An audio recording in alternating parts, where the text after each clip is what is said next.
Hello guys, welcome back to Pariksha Guru academy. आज लेकर आए हैं आपके लिए फिजिक्स का पार्ट 3। गाइस, वीडियो शुरू करने से पहले प्लीज़ हमारे चैनल को लाइक करें, शेयर करें और सब्सक्राइब करना ना भूलें।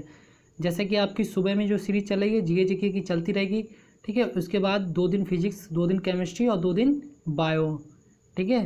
रेलवे के लिए तो आपका मोस्ट इम्पॉर्टेंट है। उसके अलावा आपका सभी एग्ज़ाम के लिए लेखपाल, एसएससी, सीजीएल, सीएचएसएल और जो आपके बैंक के एग्ज़ाम, इसके अलावा डिफेंस के एग्ज़ाम है, उनके लिए भी बहुत महत्वपूर्ण है। चलो देखते हैं, शुरू करते हैं। पहले पढ़ते हैं मोटिवेशन थॉट, उसके बाद शुरू करेंगे क्वेश्चन। ये देखते हैं पहले, ये क्रिश वाली अनुष्का का है। मोटिवेशन थॉट क्या बोलता है? Man needs his difficulties because they are necessary to enjoy success. मनुष्य को आवश्यकता है परेशानियों की, क्योंकि कामयाबी के लिए, समझ रहे हो, ज़रूरी है कामयाबी के लिए। मनुष्य को परेशानियों की आवश्यकता है, किसके लिए? कामयाबी के लिए। देखो, ये वही वाली बात है, जैसे कि अगर आपको परेशानी का अंदाज़ा नहीं होगा तो आपको खुशी का एहसास ही नहीं होगा। आपको डायरेक्ट अगर कोई जैसे कि आपने पहला एग्ज़ाम दिया और आपकी जॉब लग गई, तो फिर आपको परेशानी का अंदाज़ा ही कब हुआ कि हाँ वाकई में कितनी मेहनत लगती है, कितना कुछ करना पड़ता है, क्या कुछ त्यागना पड़ता है जॉब के लिए। गवर्नमेंट जॉब लेने के लिए, टीचिंग की जॉब, जो भी जॉब लेना चाहते हैं, समझ रहे हो। तो वही चीज़ है। इसी वजह से जो चीज़ देखो मोटिवेशन थॉट लिखते हो अच्छी चीज़ है, लेकिन अपने आप पे ये फॉलो भी किया करो। सबसे मेन चीज़ होती है, देखो कोई चीज़ को करना बोलना आसान होता है, लेकिन अपने ऊपर कर पाना वो मुश्किल होता है। तो मुझे उम्मीद है कि अपने ऊपर फॉलो ज़रूर करोगे, अपने ऊपर लागू ज़रूर होगे। चलो देखते हैं क्वेश्चन नंबर फर्स्ट देखते हैं गाइस, फटाफट चलते रहेंगे और जो भी आता रहेगा मैं क्वेश्चन की डिटेल भी बताता रहूँगा, 1 बाय 1 करके। और क्वेश्चन थोड़े बड़े बड़े हैं, कोई दिक्कत नहीं। क्वेश्चन नंबर 1 क्या बोलता है? वायुमंडल की वह परत जो रेडियो तरंगों को पृथ्वी पर वापस परिवर्तित करती है, उसे क्या कहते हैं? समताप मंडल, क्षोभ सीमा, आयन मंडल या फिर क्षोभ मंडल? जो रेडियो तरंगों को पृथ्वी पर वापस करती है। इजी क्वेश्चन है गाइस, कर सकते हो। तो ऑप्शन सी आयन मंडल। सबसे पहले क्या होता है आपका? क्षोभ मंडल, फिर क्या होता है? समताप मंडल, फिर क्या होता है आपका? मध्य मंडल, फिर क्या होता है? आयन मंडल, फिर होता है आपका बाह्य मंडल। और इंग्लिश वाले समझ ही गए होंगे, लिखा हुआ है इसमें, समझ जाना। चलो क्वेश्चन नंबर 2 देखते हैं क्या बोलता है। क्वेश्चन बहुत बहुत बड़े हैं। फिजिक्स में देखो क्या होता है, पूरा पूरा कॉन्सेप्ट उठ के आता है। 2 क्या बोलता है? रात्रि में रेडियो रिसेप्शन अभिग्रहण में कुछ सुधार क्यों हो जाता है? ऑप्शन पढ़ो और फिर आंसर देना। जो रेडियो रिसेप्शन होते हैं ना, जो सिग्नल वगैरह आते हैं, देखो बहुत सारी कंपनीज में और आपके रेलवे वगैरह पे लगे होते हैं, एक जगह से दूसरी जगह के संचरण वगैरह के लिए, बातों के लिए, बहुत सारी चीज़ें होती हैं। तो इसका राइट आंसर क्या हो जाएगा? ऑप्शन बी, रात्रि, दिन की अपेक्षा रात्रि में कुछ ही रेडियो स्टेशन। ये 1 मिनट, ये ऑप्शन सी यार गलत लग जाता है। ठीक है, क्या आंसर हो गया इसका? ऑप्शन सी, दिन के समय सूर्य का प्रकाश रेडियो ब्रॉडकास्ट को कुछ सीमा तक प्रभावित करता है, इसी वजह से रात्रि में क्या होता है, रेडियो रिसेप्शन का काम थोड़ा सा सही चलता है। ठीक है, रेडियो संचरण का काम। चलो देखते हैं क्वेश्चन नंबर 3। टेलीविज़न के सिग्नल एक निश्चित दूरी के आगे के स्थानों पर साधारणतः नहीं प्राप्त हो पाते, क्योंकि जैसे कि आपने देखा होगा टेलीविज़न के सिग्नल कहीं पर नहीं आते हैं और आते हैं, तो इसका रीज़न क्या है? ऑप्शन पढ़ो फिर आंसर दो।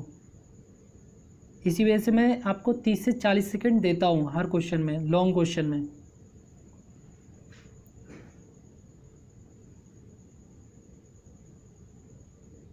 तो इसका राइट आंसर क्या हो जाएगा? ऑप्शन डी, पृथ्वी की वक्रता के कारण सिग्नल वहाँ नहीं पहुँच पाते।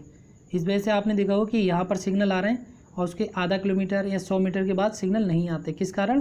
वक्रता के कारण। ऐसा वक्रता झुकाव होता है थोड़ा सा, ऐसे ही समझ लो आप। क्वेश्चन नंबर 4 देखते हैं। रेडार का प्रयोग क्या होता है, ये तो बता सकते हो।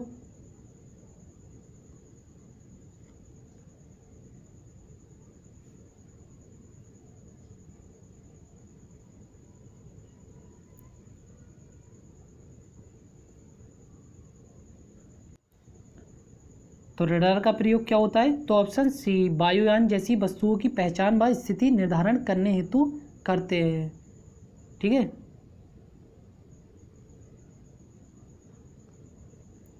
क्वेश्चन नंबर 5 देखते हैं।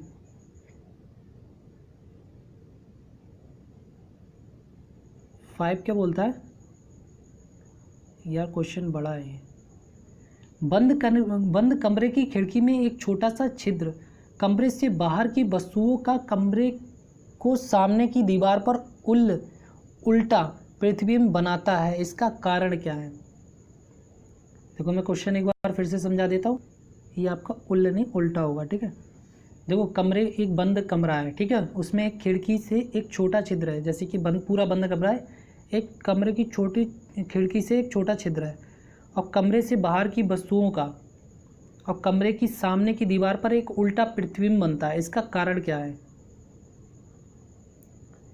जैसे आपका कमरा है, बाहर से कोई रोशनी आ रही है एक छोटे छिद्र के द्वारा, बाहर जो छोटे छिद्र के द्वारा प्रतिबिंब बनेगा बाहर के लिए, बाहर की वस्तुओं का कमरे की सामने की दीवार पर जो प्रतिबिंब बनेगा वो उल्टा बनता है। ठीक है, तो इसका कारण क्या है ये पूछा है। तो इसका राइट आंसर क्या हो जाएगा, ऑप्शन बी, प्रकाश का ऋतु रेखीय संचरण, रेक्टिलिनियर प्रोपेगेशन।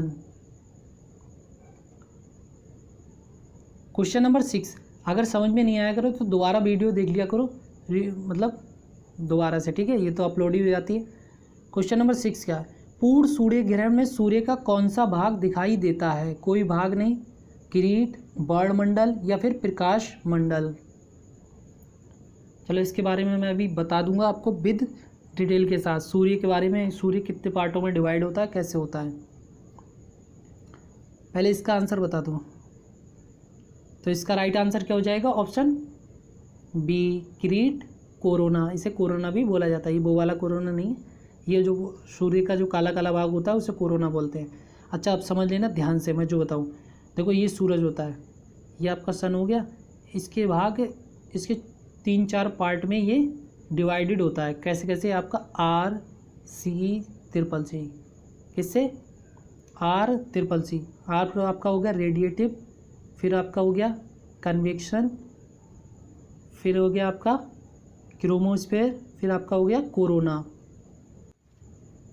ठीक है, फिर से बताऊँ, ये आपका क्या हो गया, रेडिएटिव हो गया, ये आपका क्या हो गया, कन्वेक्शन हो गया, ये आपका क्या हो गया, क्रोमोस्फेयर हो गया, ये आपका कोरोना हो गया। ठीक है, रेडिएटिव मतलब आपका विकिरण हो गया, ठीक है, और कन्वेक्शन मतलब कि आपका संवहन क्षेत्र हो गया, संवहन हो गया। क्रोमोस्फेयर का क्या बोलते हैं, वर्णमंडल बोलते हैं, और कोरोना किरीट बोलते हैं हिंदी में। ठीक है, सूर्य के ये पार्ट होते हैं। अब जान लेते हैं, देखो सबसे जो मेन सूर्य जो होता है उसके अंदर जो पार्ट होता है उसे बोलते हैं कोर। क्या बोलते हैं, कोर बोलते हैं। कोर के चारों ओर यहीं से जो होता है वो सूरज का एक जो स्रोत माना जाता है वो यही माना जाता है, कोर माना जाता है। सूर्य का स्रोत जो माना जाता है वो कोर माना जाता है। इसके बाहर का जो एरिया कहलाता है वो क्या कहलाता है, विकिरण कहलाता है। जहाँ पर सूर्य का जो होता है फैला हुआ होता है विकिरण कहलाता है। ठीक है, और फिर इसके जो आसपास का क्षेत्र कहलाता है वो क्या कहलाता है, कन्वेक्शन कहलाता है, संवहन क्षेत्र कहलाता है, जिसमें बहुत सारी गैसें होती है। फिर उसके बाद होती है क्रोमोस्फीयर, एक मोटी लेयर होती है जो भी गैस की होती है। फिर उसके बाद आ जाता है लास्ट में कोरोना, ठीक है, जिसे हिंदी में किरीट बोलते हैं। आगे समझ में, ये सारी गैसेस की अवस्था में होता है, बस इतना समझ लीजिए। आगे बस समझ। और जो पूर्ण सूर्य ग्रहण के समय देखो दो चीज़ें याद रखते हैं, ये कोरोना दिखाई देता है, दूसरा क्रोमोस्फीयर भी दिखाई देता है। लेकिन ऑप्शन आ जाए तो मेन आपका कोरोना रहेगा। कभी कभी कोरोना नहीं दे तो आप कौन सा लगाओगे, क्रोमोस्फीयर लगाओगे। अच्छा, एक क्रोमोस्फीयर जैसा कि मैंने बताया, क्रोमोस्फीयर के एक पहले भी एक पतली परत होती है फोटोस्फीयर, ये भी याद रखना। हालांकि ये थोड़ा ऊपर लेवल का है। क्रोमोस्फीयर के भी एक पहली परत होती है फोटोस्फीयर। आगे समझ में गाइस, याद रखना, सूर्य आपका इस तरीके से फैला होता है। और जो उसमें मेन वो पाई जाती है आपकी द्रव्यमान किस किस से होता है बना हुआ, तो 71% लगभग इसमें हाइड्रोजन होती है और 27% हीलियम होती है। इसके अलावा 2% अन्य तत्व से बना होता है। चलो क्वेश्चन नंबर 7 देखते हैं। यार गाइस जितनी कोशिश हो सकती है मैं उतनी कोशिश करता हूँ कि आपको समझा सकूँ। जिस दिन बोर्ड पे मैं पढ़ाऊँगा उस दिन मैं आपको एक एक चीज़ डिस्कस कर दूँगा, एक एक चीज़ क्लियर हो जाएगी। 7 क्या बोलता है, समतल दर्पण द्वारा बना प्रतिबिंब होता है, वास्तविक होता है, आभासी होता है, पटल पर बना होता है, वस्तु से ज़रा छोटा बनता है।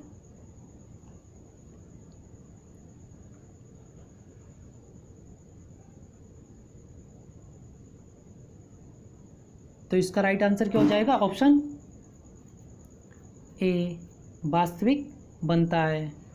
ठीक है, समतल दर्पण द्वारा बना प्रतिबिंब वास्तविक बनता है। अच्छा एक चीज़ और, जैसे कि समतल दर्पण एक इधर रखा एक इधर रखा, तो इनके बीच और आप यहाँ पे खड़े हुए हो, अब पूछा जाए इनका प्रतिबिंब कहाँ बनेगा, तो इनका प्रतिबिंब बनेगा अनंत पर। ठीक है, याद रखना, दो समतल दर्पणों के बीच अगर पूछा जाए दो समतल दर्पण आपस में बराबर रखे हुए तो उनका प्रतिबिंब कहाँ बनेगा, अनंत पर बनेगा। बहुत सारे प्रतिबिंब बनेंगे। ठीक है, एक रेज यहाँ से एक रेज यहाँ से, तो फिर अनंत प्रतिबिंब बनेंगे। ठीक है, उसके अलावा एक चीज़ और ध्यान रखो, जब आप समतल दर्पण की ओर बढ़ते हो, मान लो 2 सेंटीमीटर पर सेकेंड की ओर से आप बढ़ रहे हो समतल दर्पण की ओर, तो समतल दर्पण जो होता है प्रतिबिंब कितनी तेज़ी से बनाता है, 4 सेंटीमीटर, तो मतलब दुगनी स्पीड से प्रतिबिंब बनाता है। ये भी याद रखना है। ठीक है, आप 1 से बढ़ोगे तो समतल प्रतिबिंब आपके 2 से प्रतिबिंब बना देगा। प्रतिबिंब क्या होता है, जो आपकी आकृति दिखाई देती है। समतल दर्पण में जैसे आप अपना दाहिना हाथ उठाओगे तो आपको बायां हाथ उठा हुआ लगता है, क्योंकि ये वास्तविक होता है, लेकिन क्या होता है, उल्टा होता है। लेकिन आप सही देख रहे, मतलब आपको तो सही दिखता है। ठीक है, चलो क्वेश्चन नंबर 8 देखते हैं। यदि किसी व्यक्ति द्वारा अपना पूर्ण प्रतिबिंब देखने हो तो समतल दर्पण की न्यूनतम लंबाई कितनी होनी चाहिए, ये बताओ। व्यक्ति की लंबाई के बराबर होनी चाहिए, व्यक्ति की लंबाई से थोड़ा अधिक होनी चाहिए, व्यक्ति की लंबाई की आधी होनी चाहिए, या व्यक्ति की लंबाई की 1/4 होनी चाहिए। अगर व्यक्ति को समतल दर्पण जिसमें आप अपने देखते हो वो समतल दर्पण ही होता है, उसमें प्रतिबिंब देखने होती है तो लंबाई कितनी होनी चाहिए समतल दर्पण की, तो इसका राइट आंसर क्या हो जाएगा, ऑप्शन सी व्यक्ति की लंबाई की आधी होना चाहिए समतल दर्पण की लंबाई, तभी आप अपना पूरा प्रतिबिंब देख सकते हो, पूरी परछाई देख सकते हो। क्वेश्चन नंबर 9 देखते हैं। यदि आप समतल दर्पण की ओर 10 मीटर पर सेकंड के वेग से जा रहे हो तो आपका प्रतिबिंब आपकी ओर किस वेग से आएगा। अभी मैंने ऊपर डिस्कस भी कर दिया था और फिर क्वेश्चन भी आ गए। अब मुझे ये चीज़ पता थी, लेकिन मुझे पता नहीं था कि ये क्वेश्चन है इसमें, लेकिन क्वेश्चन भी आ गया, ये देखो। तो इसका राइट आंसर क्या हो जाएगा, ऑप्शन सी 20 सेंटीमीटर पर सेकेंड की गति से। समझ गए, आप जो है 1 से बढ़ोगे तो प्रतिबिंब आपका दुगनी ओर से बढ़ेगा, आपका बनेगा, इस तरीके से समझो। क्वेश्चन नंबर 10 देखते हैं। कमरे की अगल बगल की 2 दीवारों पर समतल दर्पण लगे और आप कमरे में हो तो आपको दिखाई देने वाले प्रतिबिंबों की संख्या कितनी होगी, 2 होगी, 3 होगी, 4 होगी, या फिर अनगिनत होगी। सारे क्वेश्चन देखो, एक डिस्कस किया था उससे रिलेटेड 4-5 क्वेश्चन बन गए। यही चीज़ होती है आपकी, यही एक्चुअल कंपटीशन है गाइज आपका।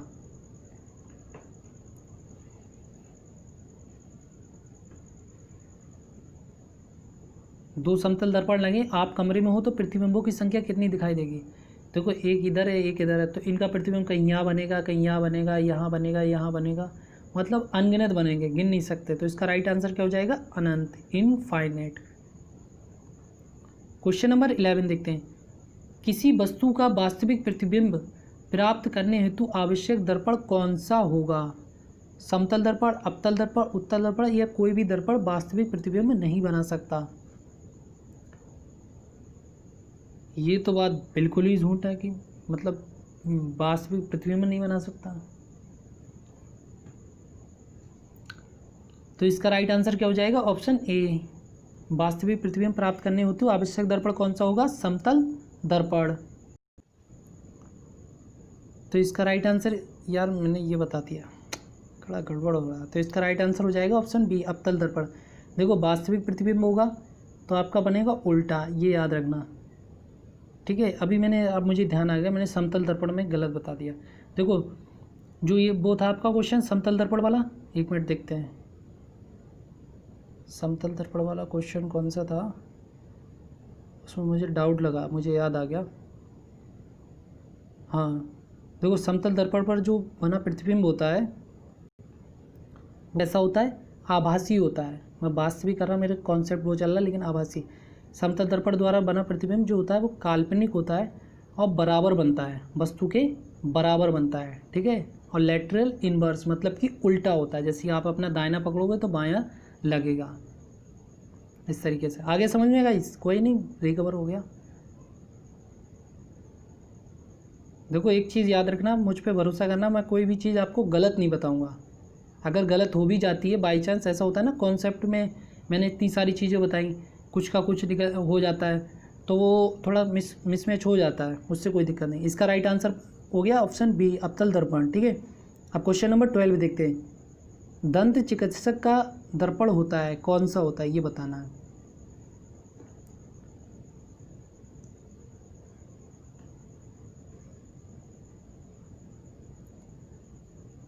तो कौन सा होता है,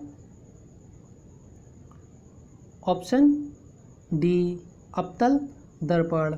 अब देखो मैंने कुछ दिन पहले ट्रिक भी बताई थी, फिर से बता रहा हूँ। हेलो अवतल दर्पण के जो यूज़ की जाते हैं वो याद रखना। हेलो दोस्तों,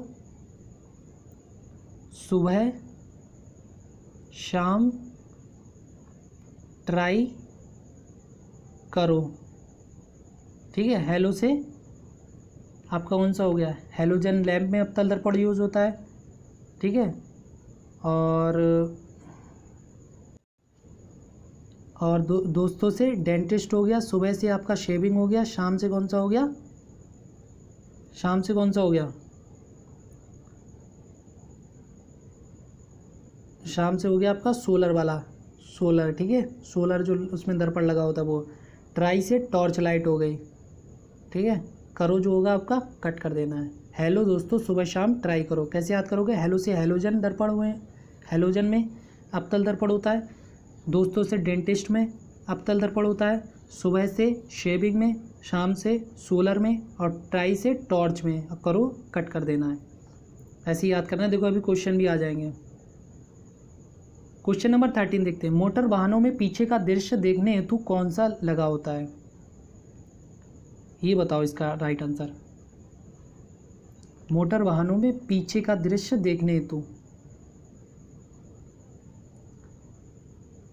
तो इसी क्वेश्चन में बता सकते हो। तो ऑप्शन बी, उत्तल दर्पण। उत्तल दर्पण आपका कैसा बनता है, आभासी बनता है और सीधा बनता है, आभासी बनता है और सीधा बनता है, ठीक है। ये क्या करता है आपका, डिवाइजिंग करता है। ये आपका अपसारी दर्पण भी बोला जाता है, अपसारी दर्पण, अपसारी मिरर, ठीक है। अब वो कौन सा होता है, अभिसारी होता है, अवतल, वो कन्वर्जिंग करता है। Question number 14।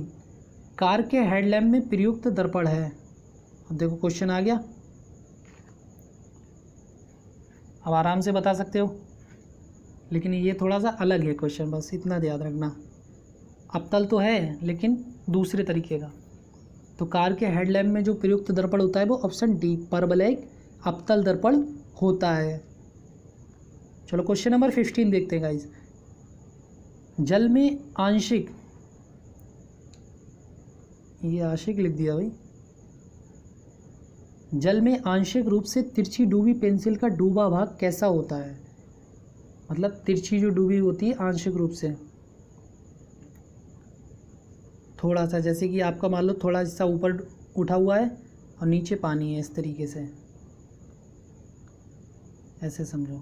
ये आपकी पेंसिल इस तरीके से डूबी हुई है, ऊपर जो है पेंसिल इस तरीके से, ऊपर आधी ऊपर है आधी नीचे है, इस तरीके से है तिरछी डूबी पेंसिल।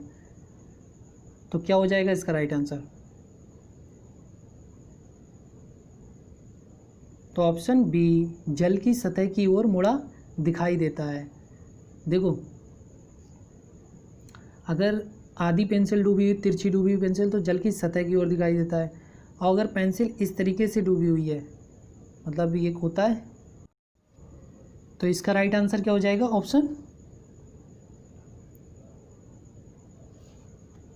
ऑप्शन इसका बी तो हो गया। ठीक है। अच्छा, ये तिरछी डूबी हुई होगी तो सतह की ओर मुड़ी हुई दिखाई देगी, मतलब ये पेंसिल जो है वो यहाँ पर दिखाई देगी, इस तरीके से है कि सीधी पड़ी हुई है।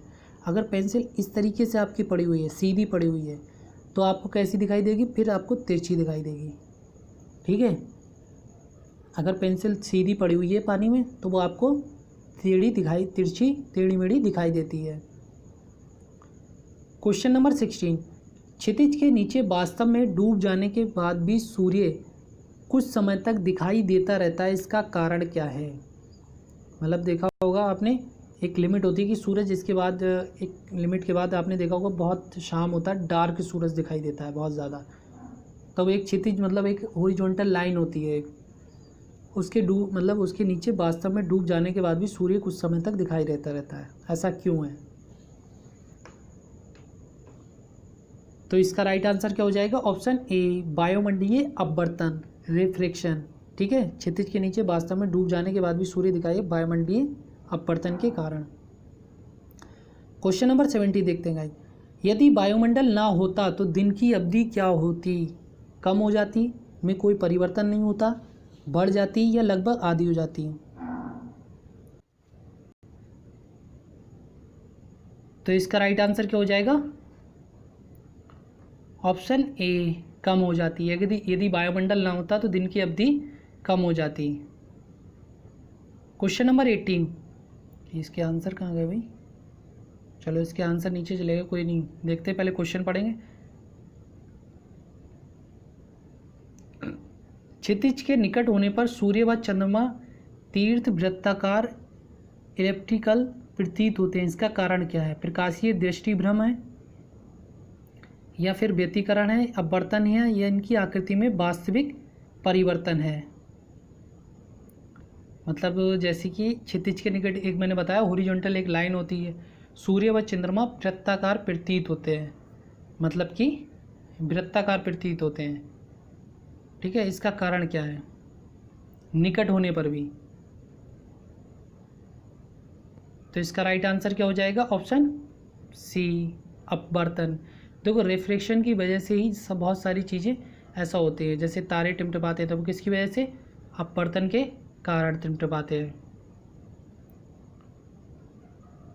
क्वेश्चन नंबर 19, इंद्रधनुष का बनना वायुमंडल में वर्तमान जल की बूंदों द्वारा प्रकाश का क्या होता है? परिक्षेपण है, विकिरण है, पूर्ण आंतरिक परावर्तन है? परिक्षेपण व पूर्ण आंतरिक परावर्तन दोनों ही है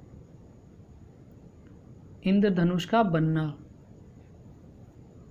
ये आपका बारिश के बाद तुरंत बनता है। तो इसका राइट आंसर क्या हो जाएगा? ऑप्शन डी, परिक्षेपण व पूर्ण आंतरिक परावर्तन दोनों ही है। परिक्षेपण भी ये आपका क्या हो गया? रिफ्लेक्शन हो गया। परिक्षेपण को भी रिफ्लेक्शन बोलते हैं। रिफ्लेक्शन व पूर्ण आंतरिक परावर्तन, एक होता है परावर्तन, एक होता है पूर्ण आंतरिक परावर्तन। क्वेश्चन नंबर 20, वर्षा के रुकने के उपरांत क्या होता है? इंद्रधनुष क्या होता है? सूर्य की ओर दिखाई देता है, सूर्य की विपरीत दिशा में दिखाई पड़ता है, या सूर्य की स्थिति पर आधारित ना होकर किसी भी दिशा में दिखाई पड़ता है, ये सूर्य ना भी हो तब भी दिखाई देता है?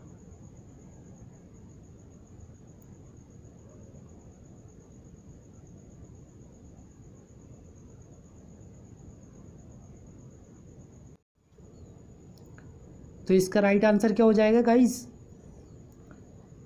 तो ऑप्शन बी, सूर्य के विपरीत दिशा में दिखाई पड़ता है। चलो क्वेश्चन नंबर 21 देखते हैं। कांच प्रिज्म में होकर श्वेत प्रकाश के गुजरने पर यह वर्गों में बिखर जाता है, क्योंकि प्रिज्म का कांच प्रकाश को रंगीन बना देता है, भिन्न वर्ण का प्रकाश कांच में भिन्न वेग से गमन करता है, प्रकाश के व्यतिकरण के कारण ऐसा होता है, प्रकाश के विवर्तन के कारण ऐसा होता है। तो कांच जो है प्रिज्म में होकर श्वेत प्रकाश के गुजरने पर ये वर्गों में बिखर जाता है, क्यों होता है? जैसे कि होकर गया तो आपको पता है बिब की ओर बना देता है, ऐसे करके कांच होता है, ऐसे करके श्वेत प्रकाश गई और ऐसे करके 7 भागों में डिवाइड हो जाती है, वो पूछ रहा है। तो इसका राइट आंसर हो जाएगा ऑप्शन बी, भिन्न वर्ण का प्रकाश कांच में भिन्न वेग से गमन करता है। ठीक है, भिन्न वर्ण का प्रकाश होता है और कांच में भिन्न अलग अलग उससे गमन करता है, इस वजह से वो अलग अलग उसमें बिखर जाता है।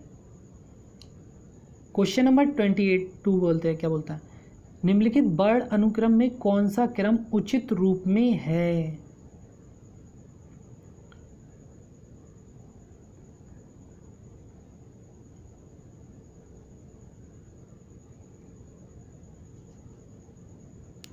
तो इसका राइट आंसर क्या हो जाएगा, ऑप्शन डी, नीला हरा पीला, ये उचित क्रम में है। हालांकि मैं अभी बता देता हूँ, देखो प्राथमिक क्रम आपका कौन सा आता है, RGB, याद रखना कौन सा, RGB। ठीक है, याद रखना, ये प्राथमिक कलर होते हैं, primary colour, red green blue, यहाँ ऐसे भी आ जाता है, रेड ब्लू ग्रीन दोनों ही आ जाते हैं, कोई दिक्कत नहीं। प्राथमिक वर्ण है तो क्या है, इंद्रधनुष के वर्ण हैं, श्वेत प्रकाश के स्पेक्ट्रम के वर्ण हैं, चे है जो अन्य वर्गों के मिश्रण से नहीं बना जा सकते, प्राकृतिक रूप में उपलब्ध वर्ण हैं।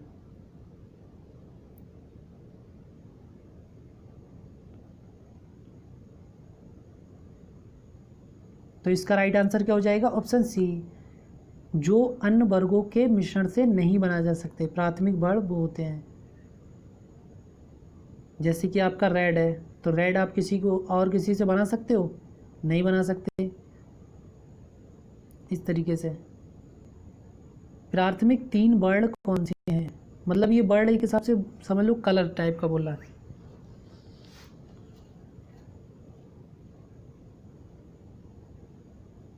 तीन वर्ण प्राथमिक कौन से हैं, अभी मैंने बताया भी था आंसर। तो इसका राइट आंसर हो जाएगा ऑप्शन ए, नीला हरा लाल, RGB, रेड ग्रीन ब्लू। हालांकि द्वितीय भी होता है, द्वितीय सेकेंडरी कलर भी होते हैं, लेकिन वो इंपॉर्टेंट इतने नहीं है। क्वेश्चन नंबर 25 क्या बोलता है, कैमरे का कौन सा भाग मानव नेत्र के दृष्टिपटल रेटिना के सदृश है, फिल्म, लेंस, फिल्म, द्वारक या शटर।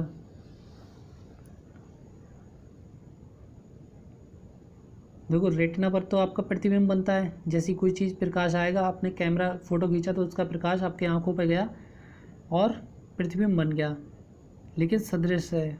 तो इसका राइट आंसर हो जाएगा ऑप्शन बी, फिल्म। ठीक है, क्वेश्चन नंबर 26 देखते हैं। 26 क्या बोलता है, जब कोई व्यक्ति बाहर तेज प्रकाश से एक अंधेरे कमरे में प्रवेश करता है तो कुछ देर तक वह स्पष्ट देखने में समर्थ नहीं होता, इसका कारण क्या है। जैसे कोई व्यक्ति बाहर से आया, अब वो देखने में एकदम नहीं देख पाता है, इसका कारण क्या है।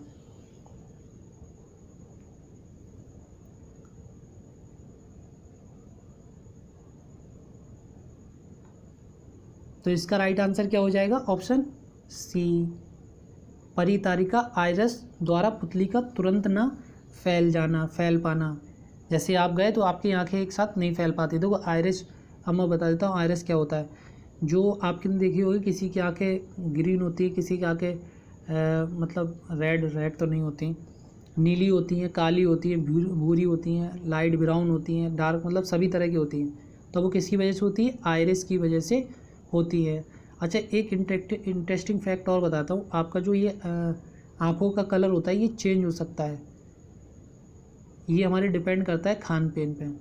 आपने कभी मतलब गौर से अगर देखा हो, जो बड़े सेलिब्रिटीज़ वगैरह होते हैं उनकी आंखें कैसी होती है, बहुत एकदम चमकदार होती हैं, क्योंकि उनका खान पीन बहुत अच्छा होता है, यही रीज़न होता है। इसका जो आपका लेंस का जो होता है वो चेंज हो सकता है, मतलब धीरे धीरे चेंज होता है, ये ऐसा नहीं है कि इसके लिए प्रैक्टिस करना पड़ती है, समझ रहे। शायद आपको ये बात पहले पता हो या नहीं पता हो, लेकिन ऐसा नहीं है कि आप सोचें कि ब्लैक से हमारी बिल्कुल नीली हो जाए, अब लड़कियां सोचें कि ऐश्वर्या राय बन जाएंगे, ऐसा थोड़ी हो जाएगा।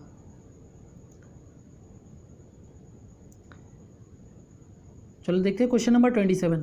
नेत्र का समायोजन होता है, क्या होता है? नेत्र की पुतली की माप में परिवर्तन से होता है, परितारिका के संकुचन से होता है, रोमाक पेशियों के द्वारा होता है, या फिर दृष्टिपटल को आग्रामय गति से होता है।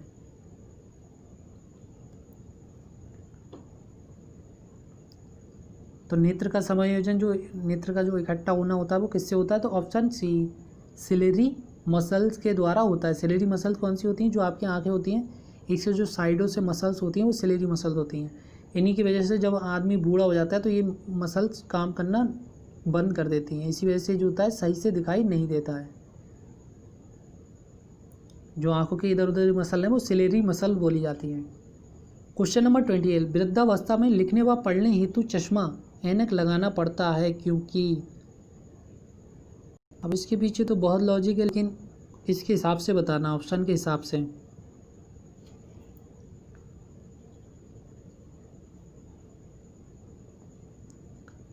तो इसका राइट आंसर क्या हो जाएगा? ऑप्शन बी, नेत्र को समायोजन क्षमता में कमी आ जाती है। Question number 29। आकाश की नीलिमा का कारण है, क्या कारण है? उसका वास्तविक नीला वर्ल्ड ही है। वर्ल्ड का मतलब तो समझे, वर्ल्ड के बारे में काफ़ी डिस्कस कर चुके हैं, कलर के बारे में एक हिसाब से समझ लो। पृथ्वी के वायुमंडल द्वारा अन्य वर्गों की अपेक्षा नीले वर्ण का अधिक विकिरण होता है। सभी वर्गों के व्यतिकरण से उत्पन्न नीला वर्ण है। श्वेत प्रकाश में नीला घटक अधिक प्रबल होता है। तो इसका राइट आंसर क्या हो जाएगा? तो अगर इसके राइट आंसर की बात करें तो आपका हो जाएगा ऑप्शन बी, पृथ्वी के वायुमंडल द्वारा अन्य वर्गों की अपेक्षा नीले वर्ण का अधिक विकिरण है। इसी वजह से आकाश का रंग कैसा है? नीला दिखाई देता है, नीलमा दिखाई देता है। Question number 30। अंतरिक्ष यात्री एस्ट्रोनॉट को बाह्य अंतरिक्ष कैसा दिखता है? जो एस्ट्रोनॉट होते हैं वो अंतरिक्ष यात्री बोले जाते हैं उन्हें। तो उन्हें बाह्य कलर कैसा दिखता है? ये तो इजी क्वेश्चन है। तो ऑप्शन बी, श्याम प्रतीत होता है, मतलब कि काला दिखाई देता है। ठीक है गाइस, क्वेश्चन खत्म हो गए। वीडियो कैसी लगी लाइक करें, शेयर करें और सब्सक्राइब करना ना भूलें। देखो इसमें बहुत सारे क्वेश्चन ऐसे थे, मुझे पता है कि आपसे ऊपर से गए होंगे, मतलब नहीं समझ में आते हैं, पहली बार आपने पढ़े होंगे। अब आप क्या करना, जैसे कि आपका आँख वाला चैप्टर है आपका, जिसके पास बुक वगैरह हो उससे पढ़ लेना, लेंस के बारे में पढ़ना। ठीक है, आपका काम ही यही है। अगर आप ऐसे ही पढ़ते रहोगे तो आप पूरी बुक पढ़ लोगे एक बार में। ठीक है, घर पर रहें, सेफ रहें। Okay, bye everyone.